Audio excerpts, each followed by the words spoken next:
자, 그러면 주님께서 내 안에 일하실 때 맺는 첫 번째 열매, 대표적인 열매가 뭐냐? 사랑입니다. 사랑, 우리의 삶을 풍요롭게 하고 행복하게 만들어주는 것이 바로 이것이죠. 우리의 마음을 보면 사랑해야 된다, 사랑하자, 참 말은 많이 하고 사랑해야 된다는 생각은 다 가지고 있지만 진짜 문제는요, 그 사랑이 안 된다는 거예요. 아니요, 더 솔직히 말하면 사랑하고 싶지 않은 게 문제예요. 왜냐하면 내가 더 많은 것을 얻고 싶고, 내가 편하고 싶고, 내가 더 높아지고 싶은 그런 욕심이 내 안에 있기 때문에 그래요. 그리고 내 감정에 따라 살아가고 싶은 거죠. 미운데 어떻게 사랑해요? 옆에 있고 싶지 않은데 어떻게 함께 살아갈 수 있겠느냐 말입니다. 그래서 오늘 말씀에 우리가 비춰보면, 그래서 우리는 진짜 사랑이 필요합니다. 더 엄밀히 말하면 사랑의 주님이 우리에겐 너무나도 필요한 것입니다. 그래야 메마르지 않고, 그래야 우리의 삶에 만족이 있고 기쁨이 있고 참된 사랑의 삶을 우리가 살아갈 수 있는 거예요. 하나님은 한결같으세요. 언제나 똑같으시고 언제나 그 자리에 계시고 언제나 나를 사랑해 주시는 분, 그분이 하나님이신 거죠. 하나님은 우리를 참아주시고 우리를 믿어주시고 우리를 바라시고 우리와 함께 고난을 견뎌주시는 분, 바로 그분이 하나님이신 거죠. 이게 사랑이라는 거예요. 그러니 우리도 사랑한다 라고 할 때 사랑이 뭐냐? 기다려주고 믿어주고 참아주고 함께하는 것. 아, 이게 사랑이구나. 우리가 이것을 깨달아 알아야 합니다.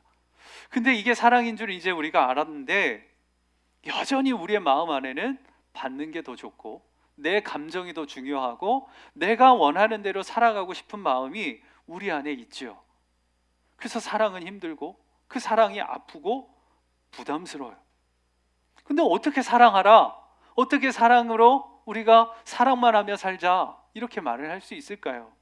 말도 안 되는, 할 수도 없는 일을 성경이 우리에게 말을 하는가? 그렇지 않다는 거죠.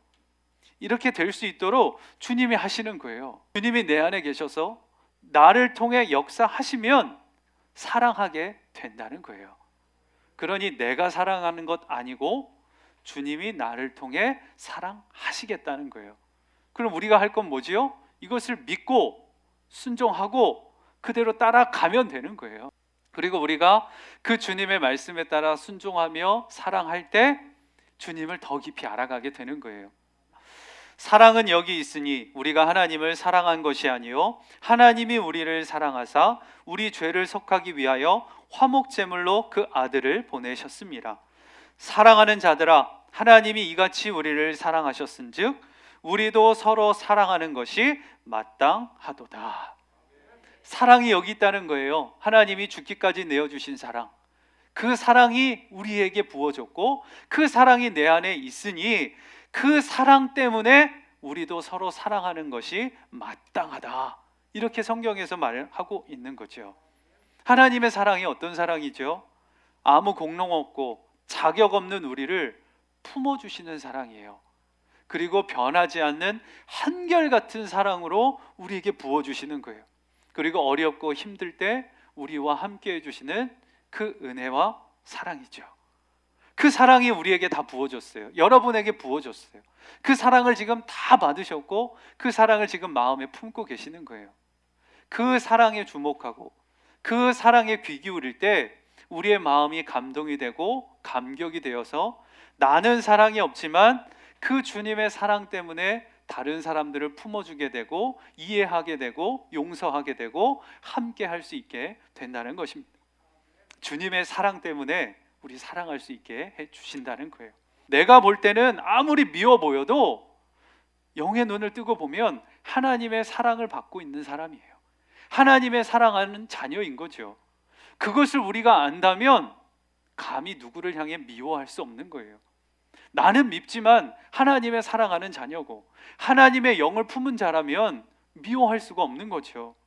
우리가 하나님의 이름으로 사랑한다 하고 품는다고 하지만 그 안에 미움이 있고 다툼이 있고 분열이 일어나고 있다면 죄송하지만 그것은 주님의 사랑으로 사랑하는 것이 아닙니다. 그리고 또 우리가 조심해야 할 것이 있어요. 그것은 뭐냐면 좋아하는 것하고 사랑하는 것을 착각하는 겁니다.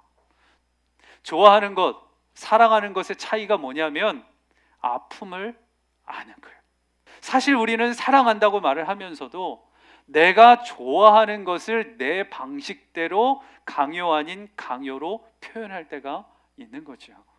우리 정말 잘 알아야 해요. 사랑하며 살아가야 해요. 오늘 성경이 말을 하고 있는 것입니다. 사랑하며 살라고, 사랑만 하며 살자고 그렇게 말씀이 이야기하고 있는 거예요. 근데 우리는 이렇게 이기적이고 사랑이 없는데 어떻게 사랑하며 살 수 있을까요? 주님이 그 길을 알려주시는 거예요. 주님이 하신다는 겁니다. 그러니 우리는 이것을 믿고 예수님만 바라보고 그 주님을 붙들고 나아가면 사랑의 사람으로 살아갈 수 있게 되는 거죠. 누군가의 아픔이 보여지고 누군가의 허물이 드러나면 그걸 잘라내려고 밀어낼 것이 아니라 움켜쥐는 거예요. 덮어버리는 거예요. 그리고 그 고통이 사라질 때까지 기다려주는 거예요. 한 몸이라고 하는 것을 우리가 믿으면, 주님 안에서 우리가 하나라고 하는 사실을 믿으면 우리는 그렇게 될 수 있는 거예요. 사랑에는 사상, 이념 필요하지 않죠. 그냥 사랑하는 겁니다. 그냥 안아주는 거잖아요. 그냥 품어주는 거잖아요. 그냥 자기 일처럼 하는 거잖아요. 그게 사랑이지요. 그 사랑이 바로 마음을 녹이고 그 사랑이 주님의 역사를 이루게 되고 하나님의 놀라운 은혜를 맛보게 해 주는 거죠.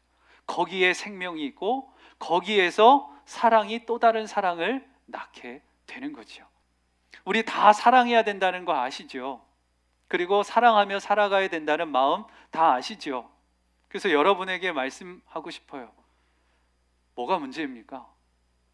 사랑해야 된다는 거 다 아시는데, 그리고 주님이 우리 안에 함께하고 계시는데 뭐가 문제입니까? 그 주님께 내어드리시기 바랍니다. 그리고 주님이 주시는 마음 품고 순종하며 나아가 보시기 바랍니다. 그럴 때 지금 생각나는 그분 계시지요? 그 한 사람이 지금 생각나시지요? 그분을 위해 기도해 보시기 바랍니다. 그리고 그분을 주님 앞에 올려드리고 주시는 마음에 따라 순종하며 나아가 보시기 바랍니다. 그럴 때 주님은 그 순종을 통해서 사랑의 열매를 맺으시고 하나님의 놀라운 역사를 이루어 가실 것입니다. 그래서 사랑만 하며 사시길 주님의 이름으로 축복합니다.